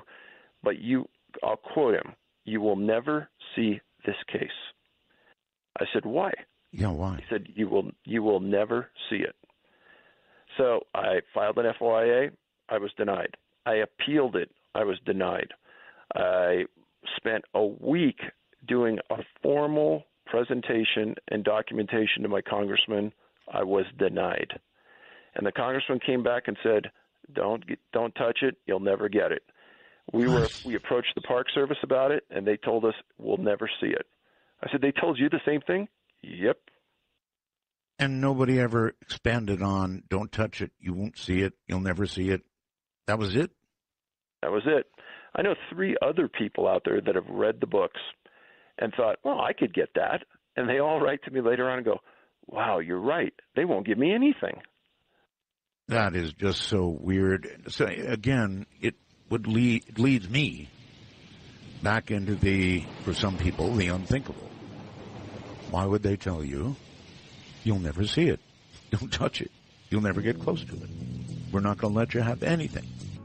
David, I know as a parent, if I had a child that just disappeared, as you have been describing these disappearances, I would not rest for the rest of my life until I had some sort of resolution to it. I mean, without a body, without a trace, these people seem to be gone. And I can't imagine parents giving up. So I'm sure you've run into that, right? Oh, absolutely. Imagine that you're at the location where your son or daughter disappeared, and you have to make the decision to leave. You're essentially giving up. And that, I mean, I've met a few of these people, and it just destroys you as a human being, just as you described. Yes, a parent would never give up. They would always be thinking that little Johnny would show up suddenly smiling, like the little story I read you. But that doesn't happen. So these people are left with absolutely nothing. Even in the worst of cases, usually a body is finally found, and there's some sort of closure, bad as it may be. You know, as the police find out it was, there's some sort of closure. But with nothing, that's a hard life to imagine. All right. Next, Kansas City. I think you're on the air. Hi, Art and David. How are you? Fine. A couple things, Art. I could probably talk to you until you go off the air, but I'm the former president of a missing persons foundation here in Missouri that was created in honor of two children that were murdered that were missing for over 3 years. Went through a lot of extensive training. We actually created and established a group here in conjunction with local law enforcement as well as county, and they put us through some extensive training, had crime scene guys come in. I noticed the deputy called a few minutes ago, and he was asking about help and everything, and believe it or not, when somebody says that the police don't need your help, they really do. This is just so unorganized throughout the whole country. I know, like locally here, we search for people local. Thank goodness for an organization like ours, but you can go to the next jurisdiction over and they're scrambling. What do we do? What do we do? And, getting to this national parks thing, I can recall a case. I don't remember the person's name that was missing in Arizona. Parked his car, went hiking, was missing for a year or two. They finally found his remains because people were persistent in searching, but you get out in those isolated areas, you don't have cell service, and just like a small town where I live, we've been out searching for people, and we've grid searched wooded areas. You would not believe the amount of homeless people that we encounter while we're out there. Let me ask you a question, if I might. Sure. With the number of searches you've done, how many times have you come up, completely empty, something that would fit the criterion that David's been talking about? We've come up empty. However, remains were eventually recovered in a body of water. In one particular instance, another instance still missing. So, but the circumstances are much different. It's not national parks. There were some really disturbing issues that led up to the disappearance of a very small child. Well, David's investigation now has gone even past the national parks and into more urban areas. So, I'm interested in asking David a question regarding that. Yes. And he may know the answer to that. You get into jurisdictional issues when you go on national property. However, I know missing persons reports can still be filed by family members and such. Who actually goes? Now, I know, for example, like a lot of the times the FBI won't get involved unless it crosses a state line or there's circumstances that actually push it to be pursued by the federal level because of maybe something that they've discovered that says, hey, this is a federal crime. But who actually takes jurisdiction on park property at that point? Just if it's a local case, it's not something that's crossed the state line, there's nothing suspicious, they just simply went missing in a national park. David? It's all national park. It's their jurisdiction. They have the police department. They have the authority. They take it. Is their department actually trained to handle an investigation like that, just like a local law enforcement agency would be? I kind of look at law enforcement guys. Ranger. Go ahead. I'm sorry. Yeah. So don't think about a normal park ranger. They have a law enforcement branch that are national park rangers that have been trained by the Federal Law Enforcement Training Center. They're better trained than most police officers in medium-sized towns across the nation. They have a hierarchy. They're very competent people. Then they have special agents. Just like FBI agents, they have special agents that are detectives that are the follow-up branch of the National Park Police. Yes, they have a jurisdiction. They've been trained in how to do this. They know. Now, you said something that's fascinating that was brief. Jurisdictional issues on searches. I can't tell you the number of times that victims and victims' families, they're missing a loved one, and they want resources brought in, specialized resources. Right. And the local search and rescue group plays king of the hill and says, nope, no more people are coming in. That's right. Nope, no more resources we're going to use. And I cannot tell you the number of times I've heard from families about it's obvious they needed more people, they needed fresh canines because their dogs were tired, and they wouldn't entertain it, and they wouldn't bring more people in, and they acted as though they were the king of the hill. I've heard this so many times, and I know search and rescue protocol, and it doesn't make any sense why the people are acting in this manner when you're on the 7th, 8th, 9th, 10th day of a search, when you need to cover a massive amount of area at that point, why you're not calling for more help.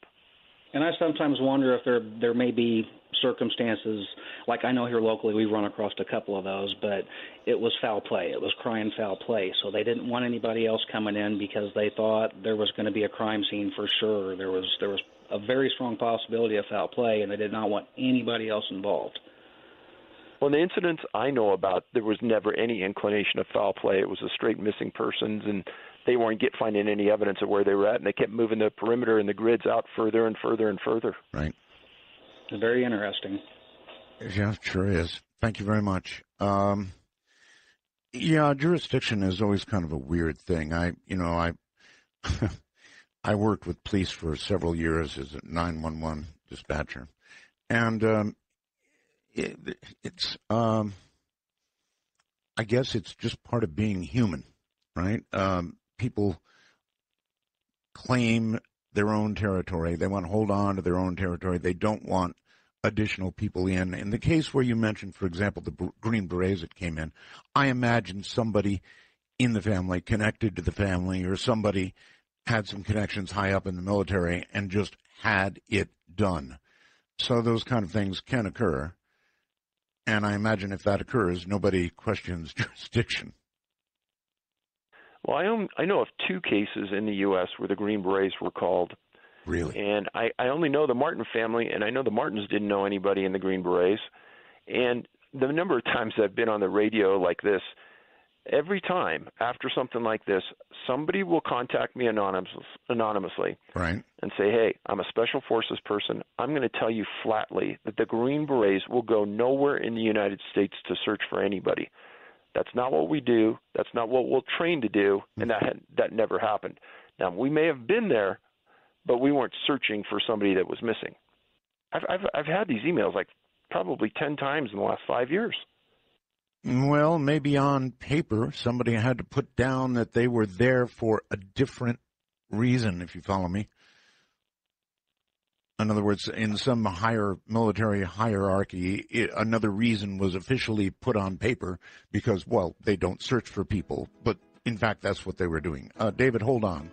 Corby speaks for a lot of people when he says, look, why go on all these shows and talk about this if you're not going to offer any opinion?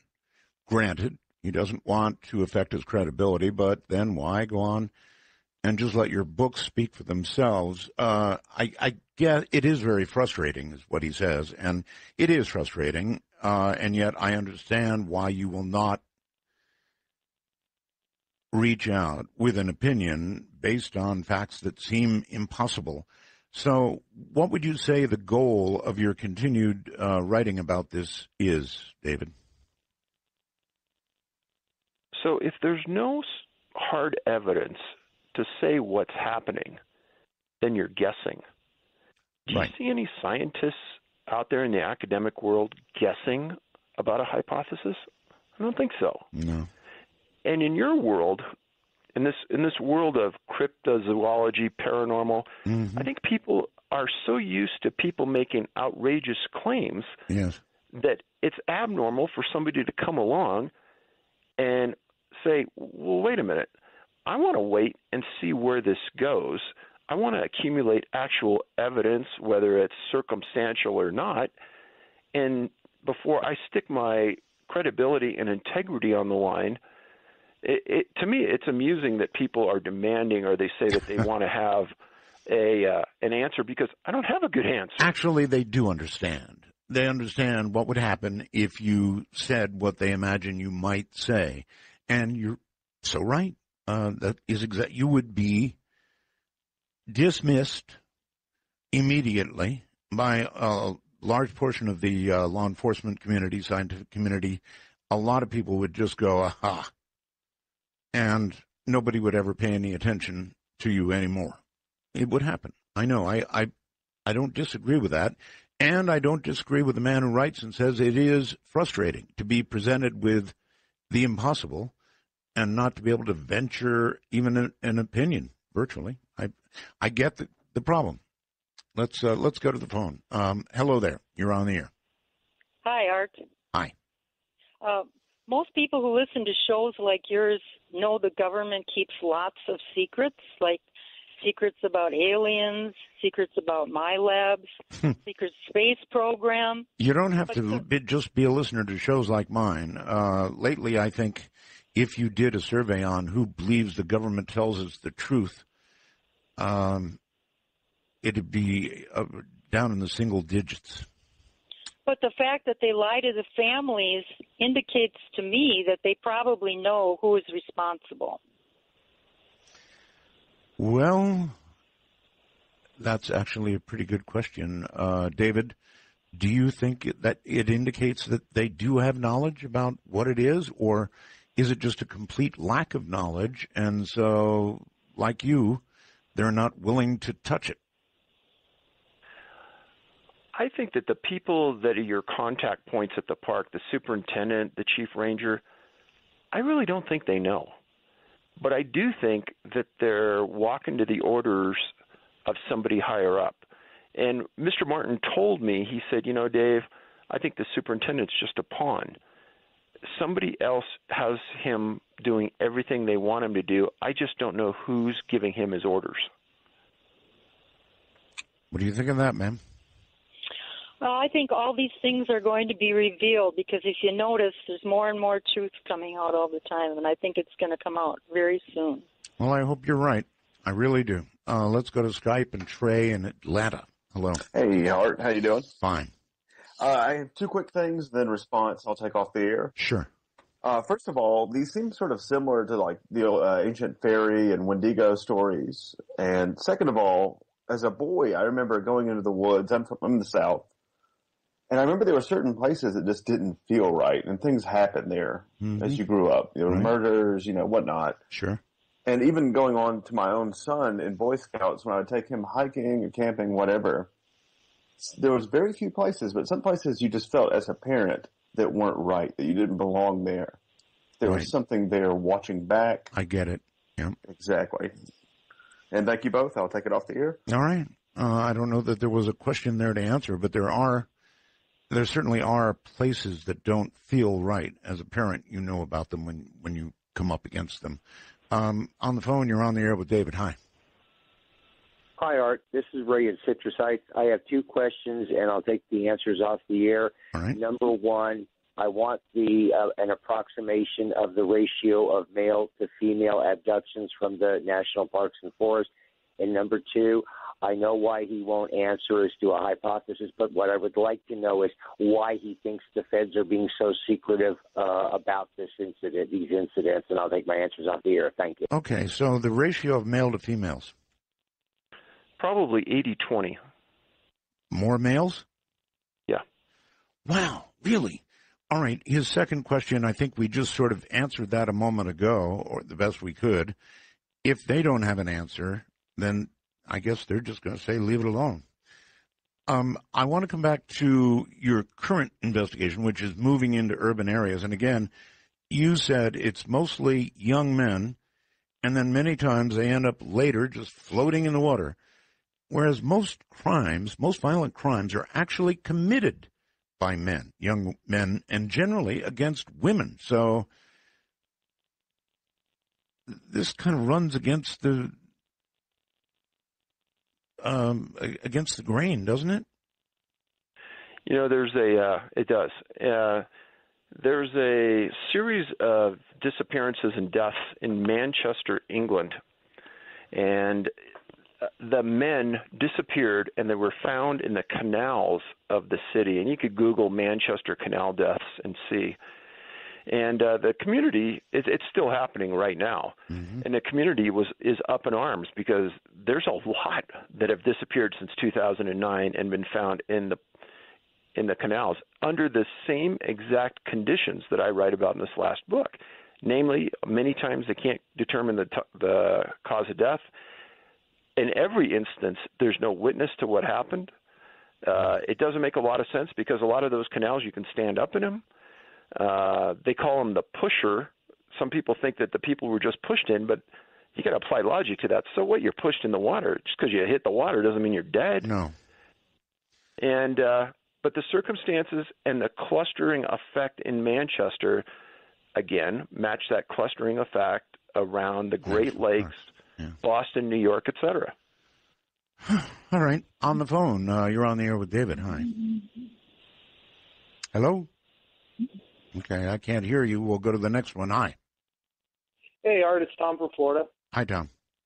Yeah, I just wanted to state that I firmly believe that the government knows what's going on. I think that they are possibly, because it's taking place in national parks, it possibly could be connected with underground bases, as that's where they're taking the victims, and possibly using them for scientific studies. And that's not even throwing out the possibility of the possible treaty they have with beings to allow that to happen at a certain percentage. Well, you know, all that sounds pretty crazy until you realize that the truth is the government has experimented on its own people. There's a lot of history, for example, in San Francisco years ago of experiments that were done with chemicals. And, you know, you go, oh, no, our government wouldn't do that, and yet they absolutely did. So you just can't rule it out. James, you're on the air with David. Hi.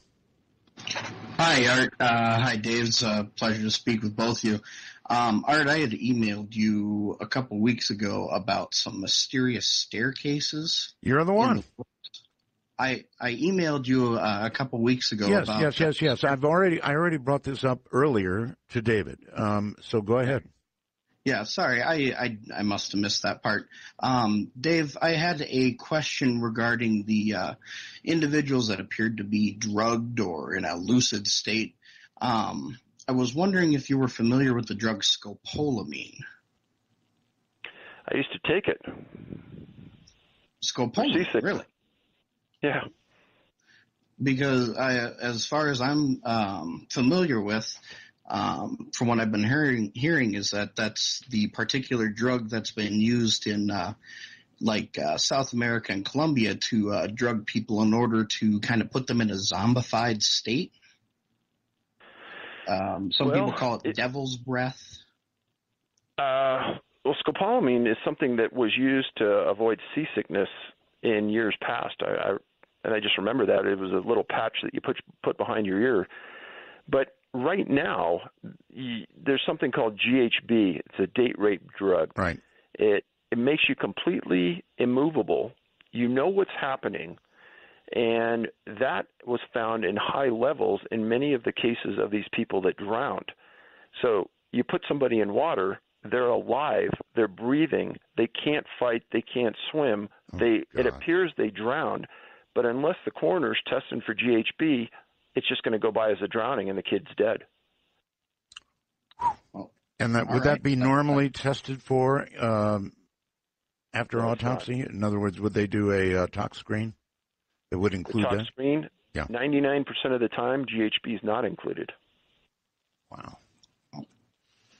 All right.